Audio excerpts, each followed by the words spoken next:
For as long as they've existed, railways have played a massive part in society, both socially and politically. Naturally, this led to them having somewhat of an impact on contemporary culture as well, but as the glory days of steam faded, so too did the appeal of the railways. It's quite likely that trains would have little place in pop culture today if it wasn't for one man in 1945, his passion for trains, and the need to look after his sick son.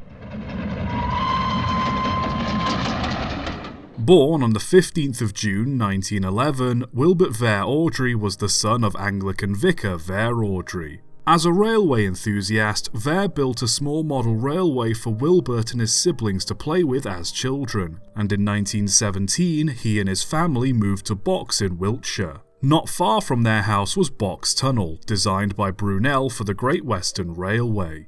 Wilbert would often pass the time watching trains go by with his father, and at night, when heavier goods trains were more frequent, he'd lay in bed and listen to engines stop just outside the tunnel and whistle for a banking engine to help push them up the hill. Naturally, as a young boy, he imagined the engines talking to each other, puffing and panting as they struggled along the grade, and came up with the conversations the engines would have as they worked. These memories stuck with Wilbert as he grew up, and just like his father, he too became quite a railway enthusiast in his spare time. At 22 years old, he got a diploma in theology and spent the next 3 years teaching at St. George's School in Jerusalem. In 1936, he returned to England and was ordained, officially becoming a priest like his father. By 1940, Wilbert had married, moved to Birmingham, and was helping look after his firstborn son Christopher while working for the St. Nicholas Church. In 1942, Christopher came down with a case of the measles and was bedridden, so naturally Wilbert told him stories and nursery rhymes to keep him entertained. Christopher soon became bored of hearing the same nursery rhymes over and over,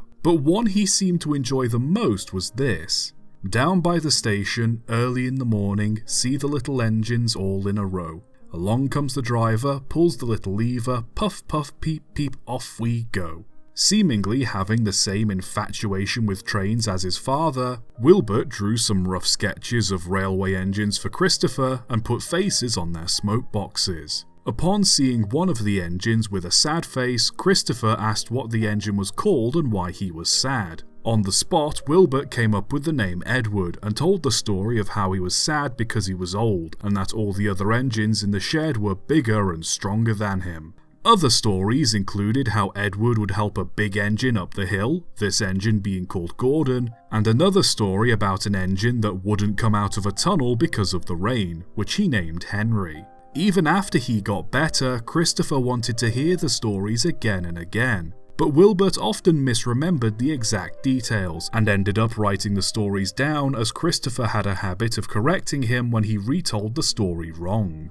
Christopher loved the stories so much that Wilbert made him a model of Edward out of an old broom and scraps of wood, along with some coaches and trucks to play with. Naturally, Christopher wanted a model of Gordon to play with too, but with little material at hand, all Wilbert could make was a small 060 tank engine. When asked what this new engine was called, Wilbert came up with the name Thomas, since Thomas the Tank Engine had a nice ring to it. Christopher naturally wanted to know more about Thomas and his adventures, and so the Reverend came up with stories about Thomas which he also later wrote down. Wilbert's wife, Margaret, read some of the stories he'd written down and suggested that he try to get them published.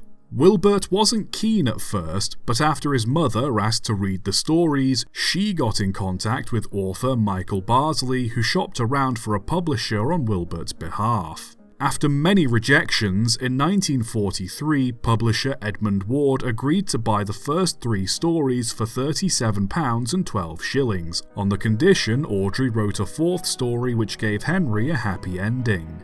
Awdry also sent Ward drawings to be used in the books, however, Wilbert wasn't quite as gifted in art as he was in writing. Ward hired artist William Middleton to illustrate the book. However, Middleton didn't think the book would be a success and put little effort into the artwork. As a result, the shape and design of the engines often changed from picture to picture, something that greatly frustrated Awdry. A shortage of paper due to the war meant the books weren't printed until 1945, finally reaching shelves on the 12th of May that year, titled The Three Railway Engines.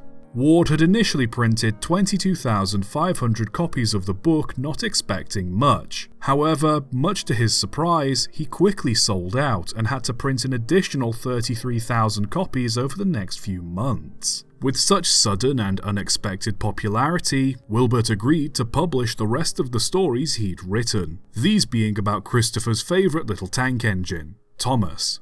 Artist Reginald Payne was commissioned to illustrate the books instead of Middleton, and in 1946, Awdry's second book, Thomas the Tank Engine, was released. This too proved to be a hit, and so Awdry decided to continue writing stories while serving the church, moving to Cambridgeshire where he served as rector for Ellsworth and Knapwell, often sketching and making notes on the back of church circulars for his books. Something Awdry wanted to avoid while writing his books was making them like the stories he grew up reading at church, which he described as, quote, horribly boring, about good little boys and girls who were held up as moral examples. Instead, he decided to write his engines with more human characteristics, often misbehaving, getting into trouble, and learning a lesson from it. He also very strictly wanted the railway the engines worked on to be as real and consistent as possible. The stories and scenery from one book should follow on to the next, and so he came up with the idea of the island of Sodor, a place with its own railway, towns, businesses, and timetables. Over time, he created a map of where all the different railways were and where they led to, as well as create the history of the island. He was also determined to keep the stories as realistic as possible too, often drawing influence from real-life events he read about in the Railway Gazette. Almost everything that happened in the books, from Percy running away to Henry coming off the rails, was based on some kind of real-life incident. Awdry even drew inspiration from his own life, having written stories based on his time volunteering at the Tallyclyn Railway in Wales, or when visiting railways with fellow Reverend and railway enthusiast Teddy Boston. He also didn't just write his books to entertain children, but also wrote them for, in his words, quote, the unfortunate parents who've got to read it aloud time after time after time after time. This attitude becomes clearer in later stories, where he used the books as a means of criticising British railways for their modernisation plan and replacing steam power with relatively unreliable diesels. Being such an avid rail fan, he visited many other heritage railways, travelled on rail tours, and had built multiple model railways of his own. Finally, in 1972, Awdry published his last book in the Railway series, admitting that he'd finally run out of ideas for stories. By this point, he'd retired from full-time ministry and was living in Stroud, Gloucestershire. Wilbert wrote a couple of other books in his spare time while his son Christopher took over writing the Railway series, but Wilbert's new stories didn't take off in the same way as the Railway series did. Naturally, the popularity of the books led to many people attempting to adapt them to television, with negative results. In 1953, the BBC tried to adapt two of the Reverend's stories, only for the models they used to perform poorly and even derail on camera.